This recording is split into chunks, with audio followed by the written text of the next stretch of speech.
I thought, oh, okay, so that's what it will be.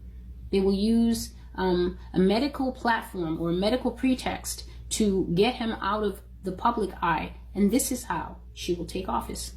So right as God said that the Democrats who voted for Biden will feel tricked because it's not the outcome that they expected, I saw another vision. It was a vision of a man and his wife, and they were eating dinner at those little tables that you put in front of you at the couch, matching tables. You can sometimes get one for the husband and the wife, or one for you and all the kids, and then the family sits and watches TV. So they were eating dinner, a white husband and his black wife, on these cute little matching tables, and they seemed like a happily married couple. They seemed very happy. They were wearing matching t-shirts and shorts, and they were watching the nightly news. And then an announcement was made on TV, and the couple had very different responses. The wife freaked out. She went, yes! And she pumped her fist in a victory pump, and she burst out hooting, like, you know, the way women go, woo! She burst out squealing and laughing, and she was so happy that she fell over sideways on the couch, and she was kicking her legs in the air, just like children do when they're so happy. And her husband was absolutely not happy. He looked from the TV to her, back to the TV, and he looked confused, but I could see that he absolutely had heard and understood what the announcement said because of how his reaction was. You can't be unhappy if you didn't understand what somebody said to you.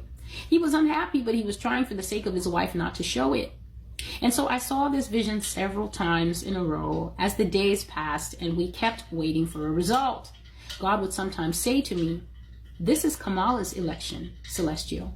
And every time he said that, I see that quick little clip, white husband, black wife, happily married, hearing the announcement that Joe Biden had been declared medically unfit. And the phrase that they used is, has to retire from public life, will be retiring from public life. Hearing on TV that Kamala Harris is the next president of the USA. And I saw, as God would bring this clip back, how the husband felt. He felt betrayed.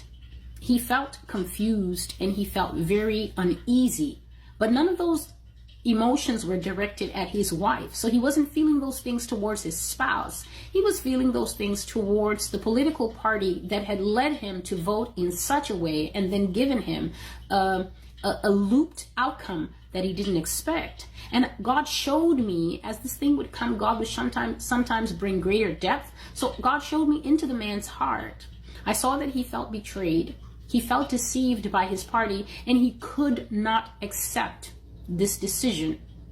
I saw that in his heart was this insistent and this constant repetition as he would watch the unfolding news. This is not what they told us. This is not what they said. I didn't vote for this. Why is this happening? Couldn't they see that he was unfit long before the election? So these were the thoughts that were running in a loop in this man's head.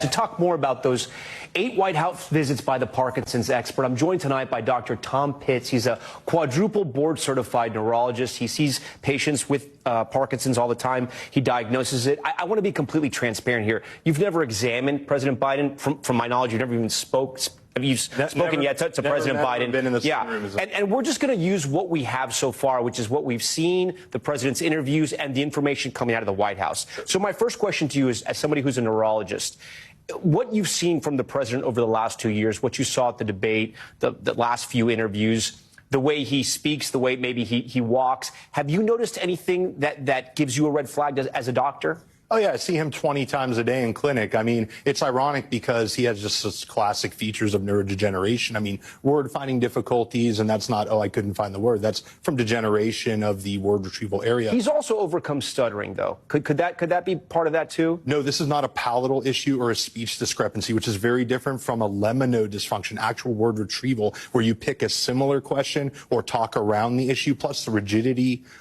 monotone voice. Wait, go back to that, the rigidity. What do you mean? Rigidity, loss of arm swing, standing up lordically. You notice when he turns, it's kind of end block turning. It's not a quick turn.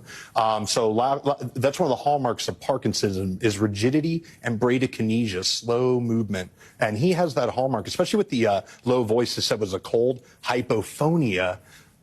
a small monotone voice like this over time is a hallmark of Parkinsonism. I could have diagnosed him from across the mall.